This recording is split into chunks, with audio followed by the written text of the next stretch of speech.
Welcome to the Sleepy Lecture, a quiet space where curiosity meets calm. Here, we explore history, philosophy, science, and the world's most interesting ideas in a slow, gentle way, designed to help you relax, unwind, and drift off to sleep. Whether you're here to learn something new or simply let your mind settle after a long day, you're in the right place. So get comfortable, close your eyes, and let tonight's lecture softly carry you into rest.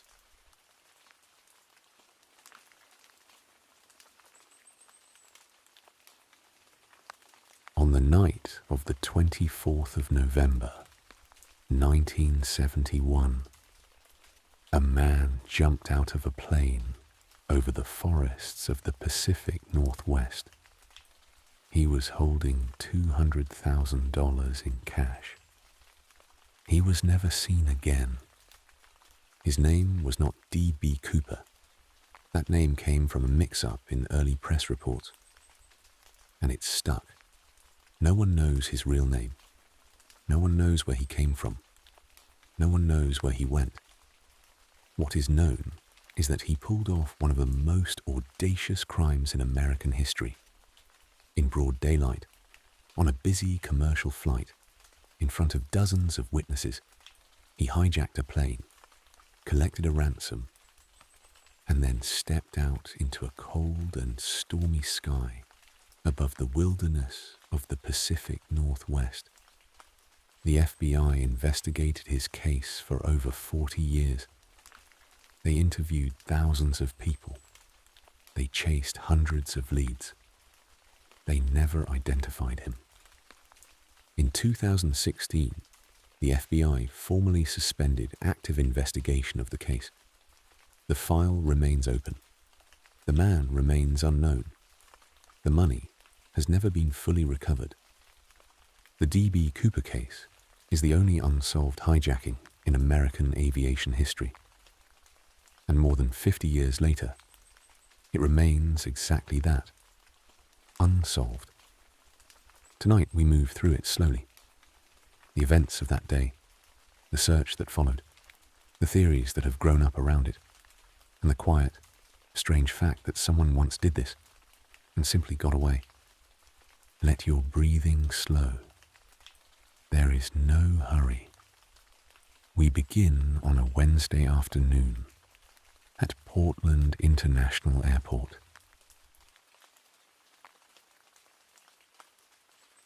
The man on the plane.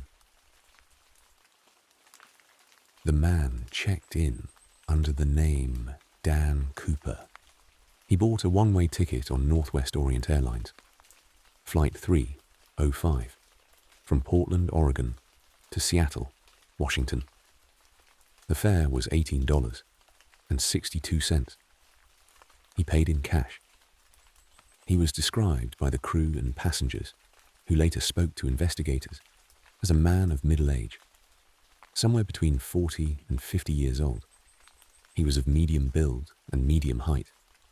He had dark hair, dark eyes, and olive skin. He wore a dark suit, a white shirt, a black tie, and a mother-of-pearl tie clip. He carried a black briefcase. He was calm, polite, even. He ordered a bourbon and soda, and he paid for his drink.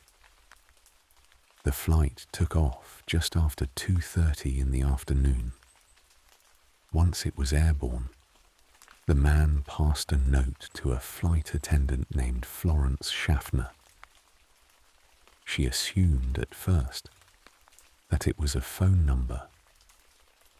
She tucked it into her purse without reading it.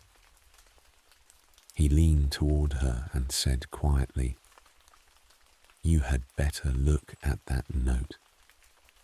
She opened it. It told her that he had a bomb in his briefcase. He asked her to sit beside him. She did. He showed her the briefcase. Inside, she could see red cylinders, wires, and what appeared to be a battery. She could not tell whether it was a real device or not. She did not wait to find out. What followed was a negotiation conducted entirely through Florence Schaffner and a second flight attendant named Tina Mucklow, who later took over as his primary contact. The man was specific and organized. He knew what he wanted, and he stated it clearly. He wanted $200,000 in used, unmarked $20 bills. He wanted 4 parachutes, 2 primary and 2 reserve. He wanted a fuel truck standing by in Seattle to refuel the aircraft on landing. He said that if his demands were met, no one would be hurt. He appeared relaxed throughout. He continued to drink his bourbon. He was, by the accounts of those who spoke to him that afternoon, almost eerily composed. The airline and the FBI agreed to meet his demands. There was little choice. They did not know if the bomb was real. They could not risk finding out. The plane circled Seattle, while the money and parachutes were assembled. It landed just after 5:30 in the evening. The passengers were allowed to leave. The flight crew stayed on board, along with a flight attendant. The ransom was brought onto the aircraft. The parachutes were delivered. The man counted the money. He placed it in a bag. He told the crew they were going to fly to Mexico City, and he gave specific instructions for how the aircraft was to be flown. Low altitude, slow speed, landing gear down, flaps at a particular setting. The crew complied. The plane took off again, just before 7:30 in the evening, heading south. Somewhere over the forests of southwest Washington, in the dark and the rain and the cold, the man moved to the rear of the aircraft. He tied the money bag to himself. He strapped on one of the parachutes. At approximately 8:13 in the evening, a warning light on the flight deck indicated that the rear air stair, a set of steps at the back of the plane and that could be lowered in flight, had been activated. The crew called back to ask if he needed anything. There was no reply. Shortly after, the stair indicator showed it had been lowered. The aircraft shook slightly. Then nothing. When the plane landed in Reno, Nevada, where it had diverted due to fuel, the crew found the rear of the plane empty. He had gone. 2 of the 4 parachutes were also gone. The money bag was gone. D.B. Cooper had jumped into the dark above the Pacific Northwest and vanished.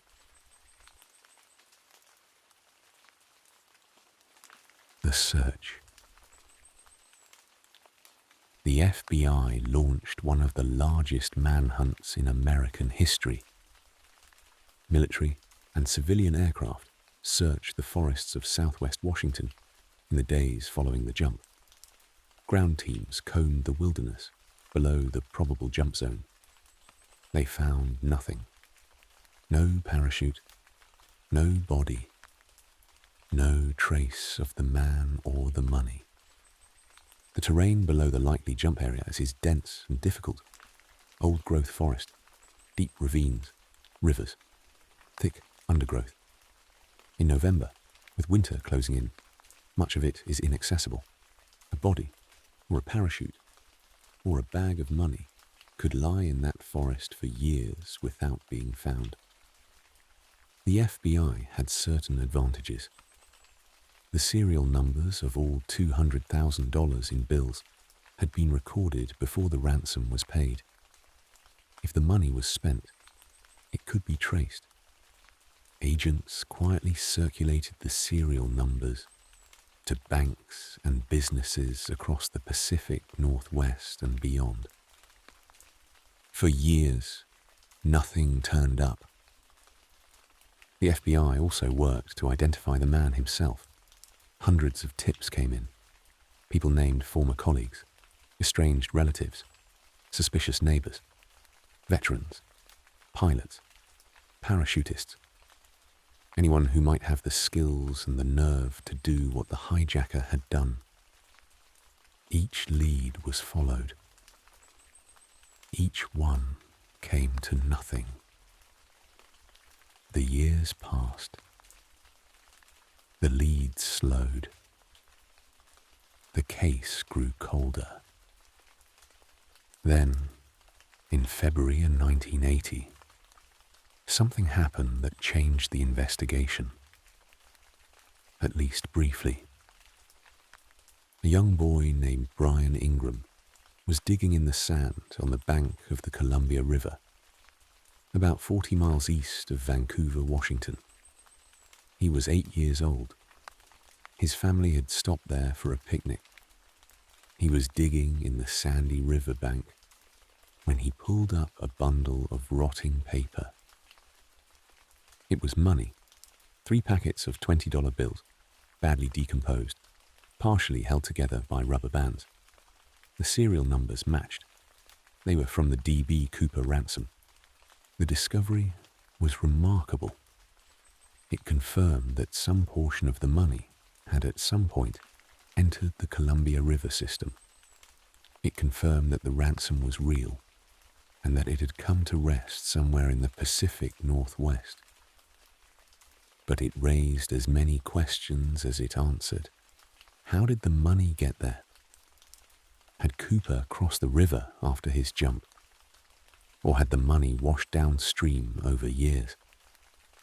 If he had survived and tried to spend the money, why had only 3 packets surfaced? And why were they buried in a riverbank rather than circulating in the economy? The Columbia River runs roughly through the middle of the probable jump zone. The money could have been carried there by flooding, washed down from a forest where it lay undiscovered for years. Or it could have been dropped there directly. Or it could have come from somewhere else entirely, by some route no one has figured out.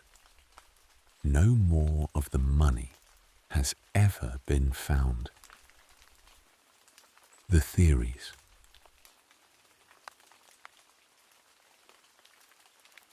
In the decades since 1971, hundreds of candidates have been proposed as the true identity of D.B. Cooper. Some were named by family members, convinced that a relative had the skills, the temperament, and a suspicious gap in their history around that date. Some were named by investigators. Some put themselves forward. The most credible theories share certain features. They involve men with military parachute training, since Cooper's jump into a heavily forested, mountainous terrain in the dark and the rain required a level of skill far beyond a casual enthusiast. They involve men with some knowledge of aviation, given how specific and technically informed his demands were. And they involve men who disappeared, or died, or changed significantly around that period. One theory centered on a man named Richard Floyd McCoy, who carried out a remarkably similar hijacking just 5 months after the Cooper case, in April 1972. McCoy also hijacked a plane, also demanded money and parachutes, also jumped out over the wilderness. He was caught, convicted, and later killed in a confrontation with FBI agents while attempting to escape prison. The similarities between the 2 cases were striking. McCoy had military parachute training. He was a Vietnam veteran. He was the right age and the right physical type. An FBI agent named Russell Calamie spent years arguing that McCoy and Cooper were the same man. The FBI officially rejected the theory. Their reasoning was that the physical descriptions did not fully match, and that witnesses who saw McCoy were confident he was not the man from Flight 305. But the theory has never been entirely dismissed by those who study the case. Another theory, which attracted serious attention in the 2000s, concerned a man named Kenneth Christensen, a former paratrooper and Northwest Orient Airlines employee who died in 1994. His brother came forward after his death, saying that Kenneth had made a mysterious comment on his deathbed about a secret, and that he had accumulated unexplained savings during his lifetime.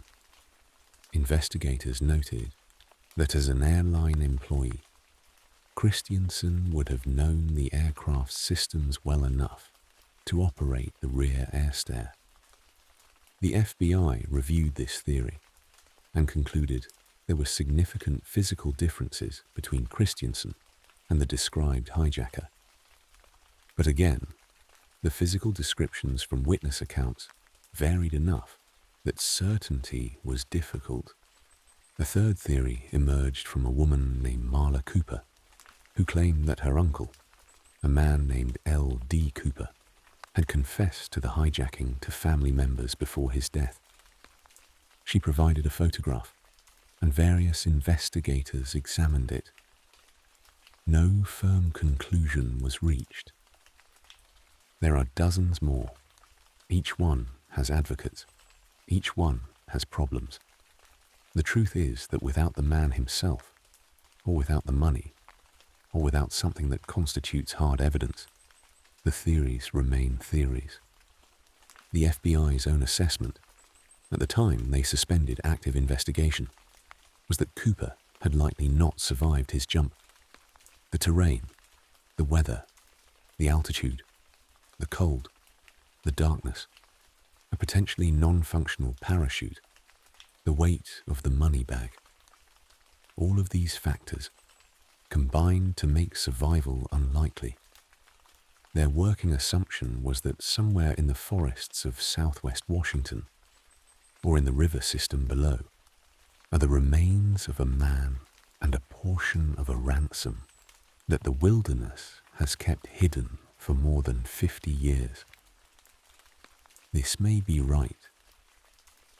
It is a reasonable conclusion, but it is not certain, and in the absence of a body, the legend lives on. The parachutes.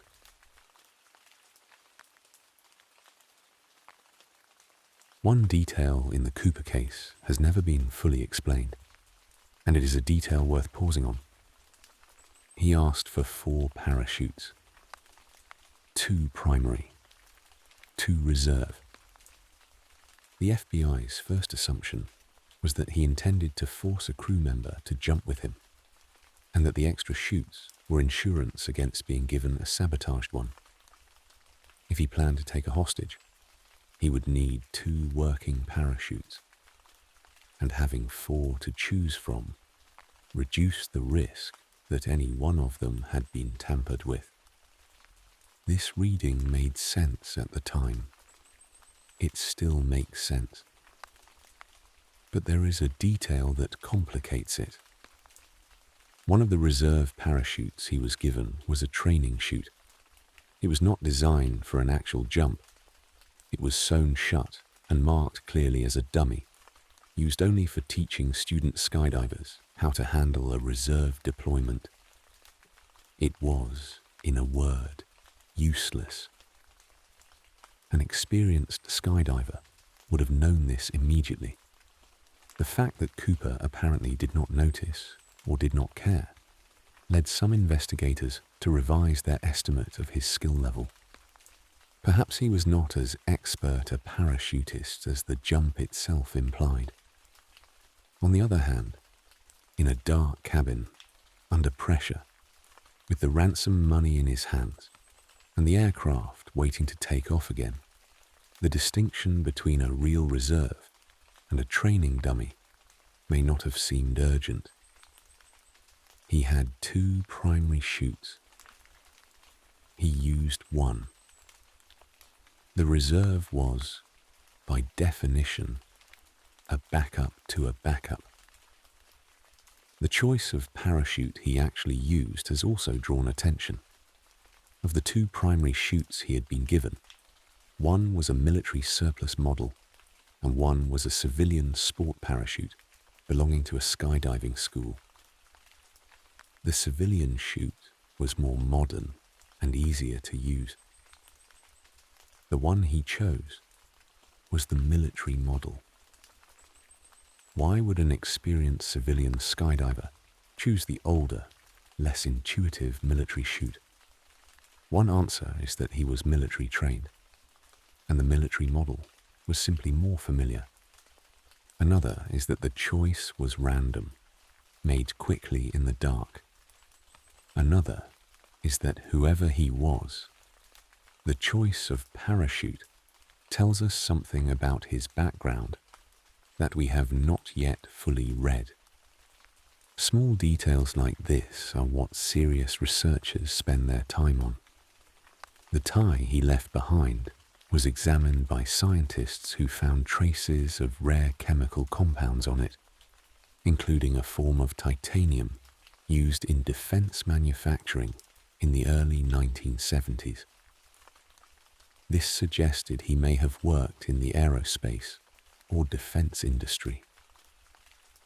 It did not name him, but it narrowed the field, and it showed that more information was locked in the physical evidence than had yet been read. The FBI stored the tie and other items carefully for decades. Forensic technology that did not exist in 1971 has been applied to them, with results that are suggestive but not conclusive. It is not impossible that one day a DNA profile or a chemical trace will produce a match, that a name will attach to the file, and it will finally close. Until then, the tie sits in storage, holding its secret, waiting for a science good enough to read it. Why it stays with us.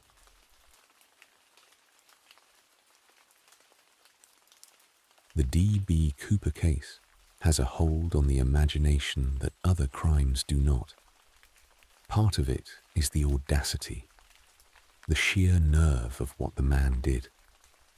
He walked onto a commercial flight with a briefcase and a note and, through nothing more than composure and a stated threat, extracted $200,000 from an airline and the FBI, and then stepped off the back of the plane into the night. There was no violence. No one was hurt. The passengers were released unharmed. The crew, though frightened, were treated with a degree of courtesy that hijackers rarely extend. Part of it is the mystery, the clean, total disappearance. No body, no name, no conviction. The system, in this one case, simply did not catch up with the man. He remained ahead of it, permanently, whether by dying in a forest or by living out his days under a name no one ever connected to that November night. And part of it, perhaps, is something harder to name. A faint and guilty admiration that most people feel, but few say openly. He targeted an airline and a government, not people. He got what he asked for, and then he went away.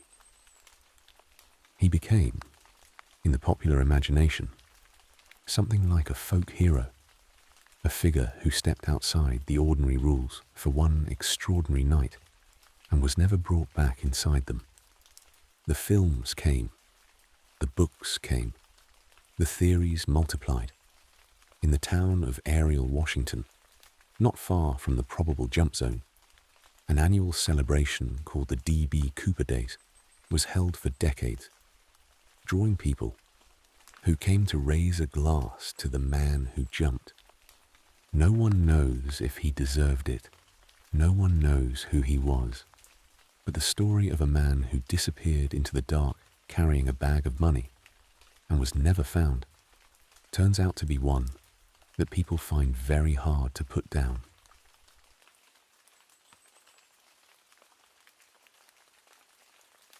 The forests of southwest Washington are quiet tonight. The fir trees stand in the dark, as they have stood for every night since that November evening in 1971. The rain moves through them. The Columbia River runs cold and wide in the valley below. And somewhere out there, in some form, are the answers to questions that investigators spent decades asking. Who was he? Where did he land? Did he survive? Did he spend the money quietly, in some town under some name, living a life no one ever connected to that one strange night? Or did he die in the dark above the trees, and is he still there, held by the wilderness that swallowed him? We do not know. We may never know. The FBI's file is still open, technically. New tips still arrive, even now.